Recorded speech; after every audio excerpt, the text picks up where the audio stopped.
itong mga political harassment, ito pang gigipit sa ating lahat, simula nung pagrally ng Maisog. This is very Lisa Marcos. Yes. Kasi gusto nila tayong patumbahin, gusto po nila tayong sindakin. Sino ang gugurgur kay Percy Lapid? Pareho niyang kinriticize sa dalawang presidente. Pero yung sinasabi nilang Duterte is ganito, manggugurgur, buhay pa siya nung time na yon. Pagdating ni Marcos, ayun, wala na. Sa statement ni Gibo, di ba? Unang-una po si Gibo ay tinakot ako tinakot tayo. Okay, number one, makikipag-ugnayan daw sila sa Amerika. At palalagutin daw nila yung mga taong nagpalabas ng video. Now, bakit nila ginagawa ito? Kasi nakikita po nila na ang mga Duterte, sa kabila ng mga black ops, black propaganda ng gobyernong ito, pag-hire ng mga trolls, ng mga AI, ng mga bots, at kung ano-ano pang mga tira dito sa social media, gamit ang pondo ng bayan, gusto talaga nilang mawala sa larangan ng politika ang pangalang Duterte at gusto nilang sirain ito. So kaya itong mga political harassment, ito pang gigipit sa ating lahat, simula nung pagrally ng Maisog. This is very Lisa Marcos. Yes. Kasi gusto nila tayong patumbahin, gusto po nila tayong sindakin. Hindi lang kayo, tayong lahat na nagkikriticize sa kanila, even yung mga netizens, tinatakot nila dyan. May mga trolls sila na screenshot namin kayo. Dahil, yung mga nag-share sa video, ng pulburon video. Yeah. Ang dami nagsasend sa akin. Ang iba natatakot sa mouse. So, pinapalakas ko yung loob. Ang sabi ko lang sa kanila, huwag po kayo matakot. Pag may kaso kayo, let me know. Maghahanap tayo ng mga magagaling na abogado dyan, na matitino sa Pilipinas, na pwedeng tumulong sa inyo.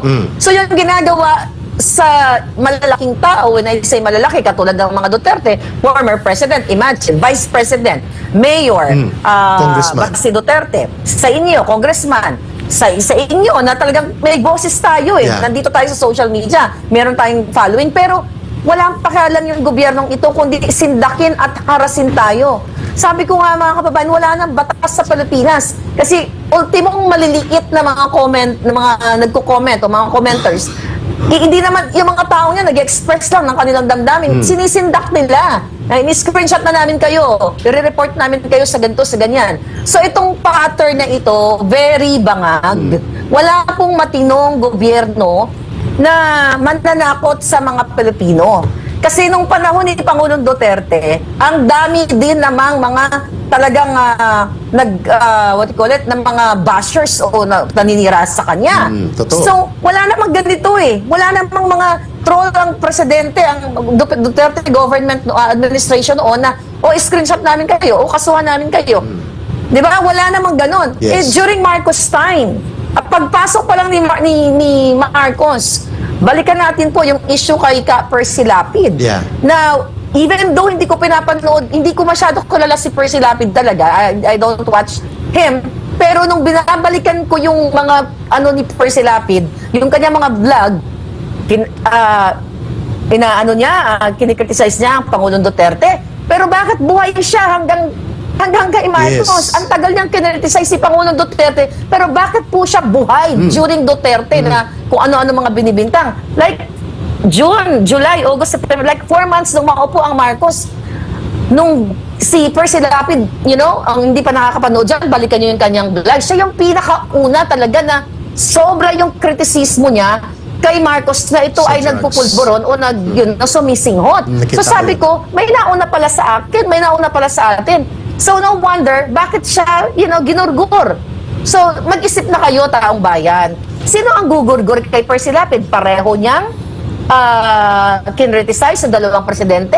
Pero yung sinasabi nilang Duterte is ganito, manggugurgur, buhay pa siya nung time na yon. Pagdating ni Marcos, ayun, wala na. Yeah. So, ang isa Miss lang Marlica? po ibig sabihin nito. Miss Marlica? Gusto ng mga Marcos na talagang takutin tayo. Tapos na itong pagdududa sa kanya, na kung siya ba talaga ay nagpupulburon, ay dapat magpa-hair follicle test siya. Diba? Open sa public. So, paulit-ulit. Pero yun nga, hindi naman po niya gagawin yan. Dahil, syempre, pag ginawa niya yan, lalong malaman ng taong bayan. Sigurado ako, tataya ko yung alindog ko dyan, positibo yan. But anyway, Okay. mga kababayan, Sige. dun sa statement ni Gibo. Di ba? Unang-una po si Gibo ay tinakot ako eh.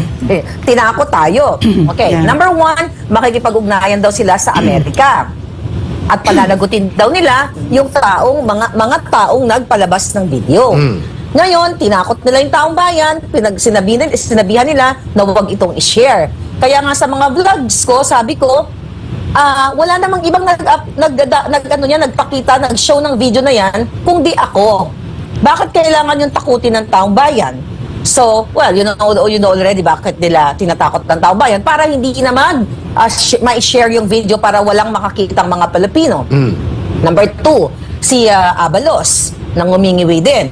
Okay, sabi niya, right there,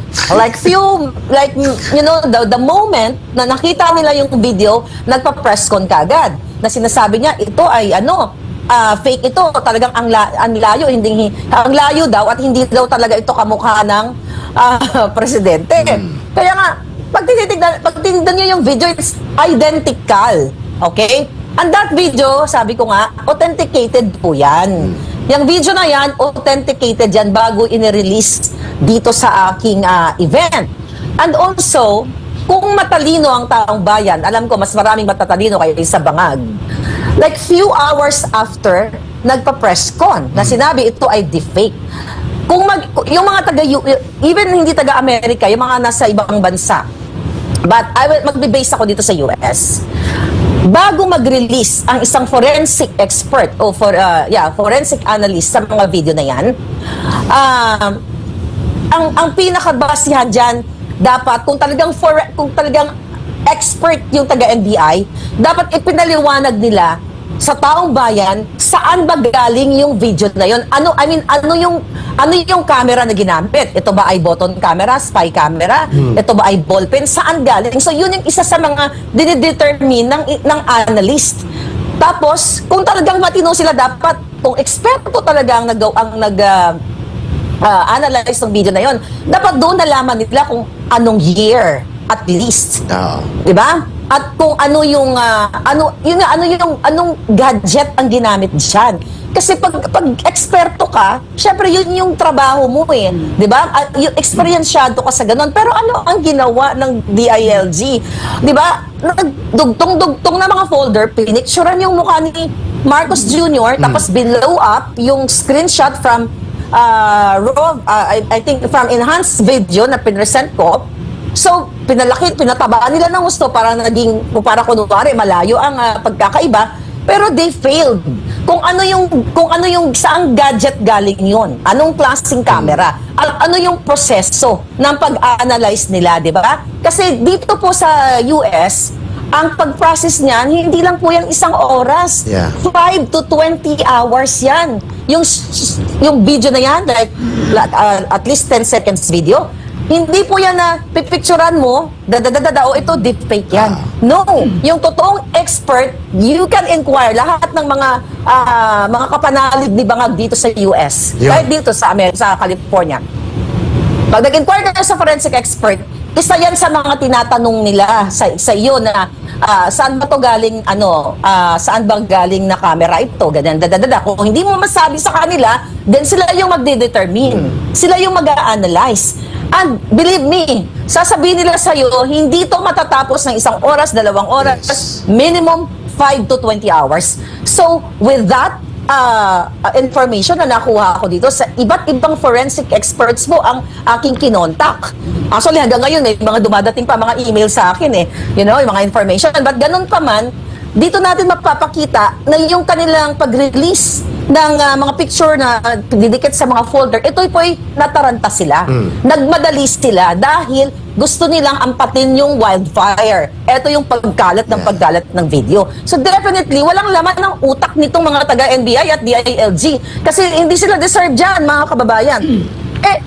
Imagine mo, magkano budget ng mga yan? Magkano confidential fund? Na billions. Pinresentan kayo ng pang-elementary sa folder, didikit-dikit, hindi man lang gumamit ng PowerPoint. Yes. So yan po ang nangyayari kapag ang tao ay nataranta at bangag, hindi nakakapag-isip ng tama. Ayun.